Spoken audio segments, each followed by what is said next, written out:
Hi friends, आज हम लोग 5th स्टैंडर्ड का मैथ्स का lesson number 1 basic concepts of geometry पढ़ने वाले हैं। तो फिर let's get started. First of all हम लोग उसका इंट्रोडक्शन देखेंगे। ये देखिए, फर्स्ट टॉपिक है हमारा पॉइंट्स, मतलब what is point. A point is nothing but a tiny dot which is shown on the surface। मतलब ये है हमारा एक पेपर और उसके ऊपर हमने अगर पेंसिल से या फिर पेन से एक डॉट रख दिया तो फिर वो क्या बन गया हमारा पॉइंट।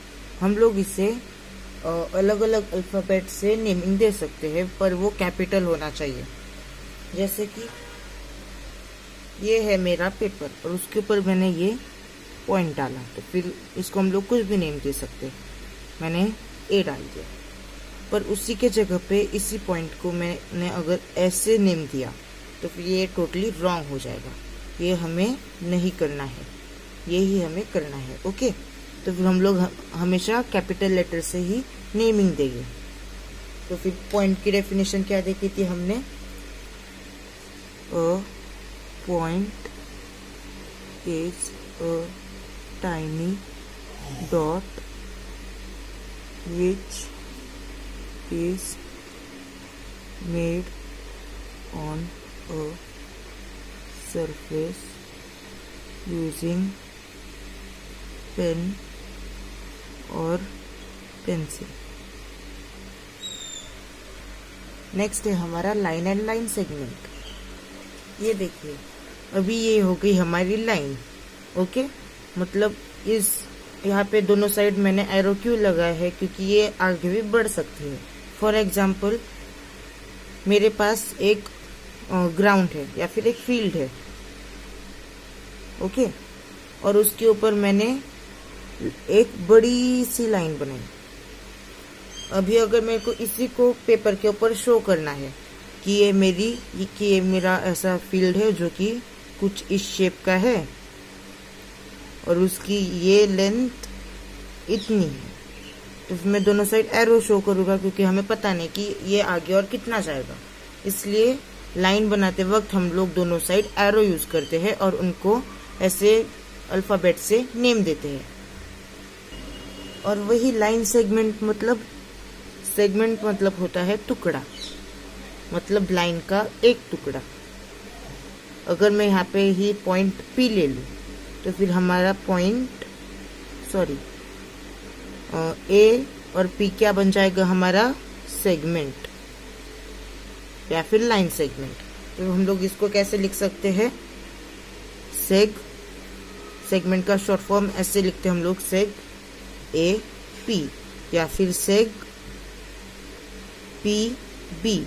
इसको हम लोग उल्टा करके भी लिख सकते हैं, क्योंकि ये टुकड़ा है, हमें पता नहीं कि ये लाइन है या नहीं, क्योंकि हमें लाइन का पता था कि कहाँ से स्टार्ट है कहाँ पे एंड है। ओके, उसके बाद हमारा नेक्स्ट टॉपिक है, ये देखिए, उसको आगे और डिफाइन करके दिखाया है। मतलब मैथमेटिक्स में लाइन को हम लोग स्ट्रेट लाइन भी बोल सकते हैं, और वही सेगमेंट के दो पार्ट्स होते हैं और वो उसके एंड पॉइंट्स होते हैं। जैसे ये P and Q are their end points. उसके आगे हमारा रे टॉपिक है, पर उसके पहले हम लोग जो स्टार्टिंग में एक्टिविटी दी गई थी हमें रंगोली वाली, वो करेंगे। ये देखिए, ये एक्टिविटी दी गई थी ना, तो फिर हम लोग इसका डिस्कशन करते हैं। यहाँ पे एक रंगोली दी गई थी, उसको मैंने कंप्लीट कर लिया है। फर्स्ट क्वेश्चन क्या पूछा गया है हमसे? What kind of surface do you need for making a rangoli? Rangoli को कैसी टाइप ऑफ सरफेस बनाने के लिए चाहिए? एकदम plane surface, just like paper या फिर टेबल। ओके, नेक्स्ट क्वेश्चन हमसे क्या पूछा गया है? How do you start making a rangoli? मतलब आप रंगोली कैसे बनाना स्टार्ट करते हो? रंगोली मतलब फ्री हैंड स्टाइल भी देखी है मैंने, जैसे दिवाली में कोई दिया बनाता है, पिकॉक बनाता है, वो हो गई फ्री हैंड स्टाइल। पर ये डॉट स्टाइल होती है, जिसके अंदर डॉट्स को ज्वाइन कर करके रंगोली बनाई जाती है। तो फिर हम लोगों को कैसे स्टार्ट करना पड़ेगा रंगोली बनाना? पहले हमें डॉट्स बनाने पड़ेंगे। Okay, then third question, what do you need in order to complete a rangoli? अभी रंगोली कंप्लीट करने के लिए हमें क्या चाहिए, इन डॉट से लाइन बनाना। मतलब मैंने अभी आपको पढ़ाया ना लाइन सेगमेंट, ये हो गया हमारा लाइन सेगमेंट। ऐसे हमें लाइंस को ज्वाइन करते करते क्या करना है, रंगोली कंप्लीट करनी है। Name the different shapes you see in rangoli. यहाँ पे कौन से अलग अलग शेप्स दिख रहे हैं, ट्राइंगल दिख रहा है, स्क्वायर दिख रहा है, रेक्टेंगल है। Next, would be possible to make a rangoli on scooter और एलिफेंट्स बैक? नो, स्कूटर पे नहीं बना सकते क्योंकि स्कूटर की जो सीट की होती है सरफेस वो थोड़ी अलग ही होती है। मतलब उसके ऊपर अगर हम लोग रंगोली डालने भी चाहेंगे तो फिर वो गिर जाएगी, मतलब फिसल जाएगी। और वही एलिफेंट्स बैक, एलिफेंट तो एक जगह पे बैठेगा नहीं, वो इधर उधर चलकर रंगोली गिरा ही देगा। When making a rangoli on paper, what do you use to make the dots? अभी हम लोग जो रंगोली बनाते हैं पेपर पे, जो जैसे यहाँ पे पेपर पे रंगोली दी गई है, वो बनाने के लिए हम लोग डॉट्स बनाने के लिए क्या यूज करेंगे? हम लोग क्या क्या यूज कर सकते हैं, पेंसिल यूज कर सकते हैं, पेन यूज कर सकते हैं, या फिर ब्लैक पेन यूज कर सकते हैं। ओके, मतलब इस एक्टिविटी में हमें क्या क्या समझ में आया कि लाइन बनाने के लिए हमें पॉइंट्स चाहिए। ओके, उसके बाद डॉट जो होता है वो एक प्लेन सरफेस पे बनता है, और लाइन सेगमेंट भी इस एक्टिविटी से हमें पता चला। अभी हमारा अगला टॉपिक है रे, वो स्टडी करते हैं। ये देखिए, अभी यहाँ पे रे का यहाँ पे डिटेल में दिया गया है। ये नीचे वाला पैराग्राफ, ऊपर वाला पैराग्राफ हम लोग स्टडी नहीं करेंगे क्योंकि वो ऐसे ही क्वेश्चंस पूछे गए हैं। A ray is a part of a line. It starts at one point and goes forward continuously in same direction. The starting point of a ray is called its origin. Here, P is the origin, and arrow ahead is drawn to show that the ray is infinite in the direction of Q. The figure can be read as ray PQ. The ray PQ is not read as ray QP. ये देखिए, अभी रे मतलब क्या होता है, जो एक पॉइंट से स्टार्ट होता है और सेम डायरेक्शन में जाता रहता है। फॉर एग्जाम्पल पी, ये पी पॉइंट है। ओके, मतलब ये पी उसका ओरिजिन है जहां से वो निकल रहा है, और वो क्यू के डायरेक्शन में आगे बढ़ता जा रहा है। हमने लाइन में क्या देखा था कि लाइन दोनों तरफ आगे जाती रहती है। वही हमने रे में अभी क्या देखा कि वो एक पॉइंट से जाती है पर उसके आगे जाती है, उसके फॉर अपोजिट डायरेक्शन में मूव नहीं करती। मतलब ये इसके आगे जाता रहेगा इनफाइनाइट तक, पर इसके पीछे जरा भी नहीं जाएगा। इसका परफेक्ट एग्जांपल क्या हो गया, सन।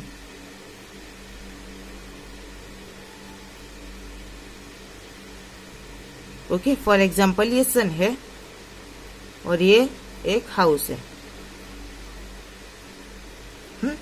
अभी ये सन क्या हो गया, ओरिजिन हो गया पी।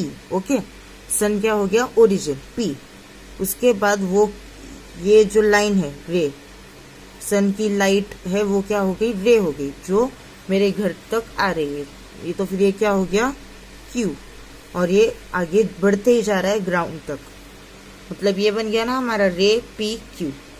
हम लोग इसे कैसे लिख सकते हैं, रे पी क्यू, पर इसको उल्टा लिख सकते हैं क्या, नहीं। इसको हम लोग अगर ऐसा बोलेंगे कि लाइट ऊपर से सन तक जा रही है, ऐसा पॉसिबल है ही नहीं, क्योंकि सन ही हमें लाइट देता है, ना कि ग्राउंड सन को लाइट देती है। इसका और एक एग्जांपल हम लोग देख सकते हैं, टॉर्च। फॉर एग्जांपल ये एक टॉर्च है। अब ये टॉर्च की लाइट जा रही है, ये पी क्या हो गया, उसका ओरिजिन हो गया, और ये आगे रे बढ़ता जा रहा है, और उसको हम लोग क्यू दे सकते हैं। हम लोग सिर्फ पी क्यू ही नहीं, अलग अल्फाबेट भी यूज कर सकते हैं, ए बी सी डी, पर commonly P Q A B Y Z ही यूज होते हैं। उसके आगे एक ट्राई दिस का सेक्शन दिया गया है, हम लोग डायरेक्टली एक्सप्लेनेशन वाले पैराग्राफ में जाते हैं। An infinite number of lines can be draw through a point. When two or more lines pass through the same point they are concurrent. मतलब जब एक लाइन में, for example this is the line, इस एक ही line में और उसके ऊपर एक पॉइंट है, और उस पॉइंट के थ्रू बहुत सारी लाइंस क्रॉस हो रही है। इनफाइनाइट, कितनी भी। तो फिर वो लाइंस क्या हो गई, कॉन्करेंट हो गई। फॉर एग्जाम्पल ये मेरा है पॉइंट Z और इसके अंदर से मैंने बहुत सारी लाइंस डाल दी, 2 या 2 से ज्यादा,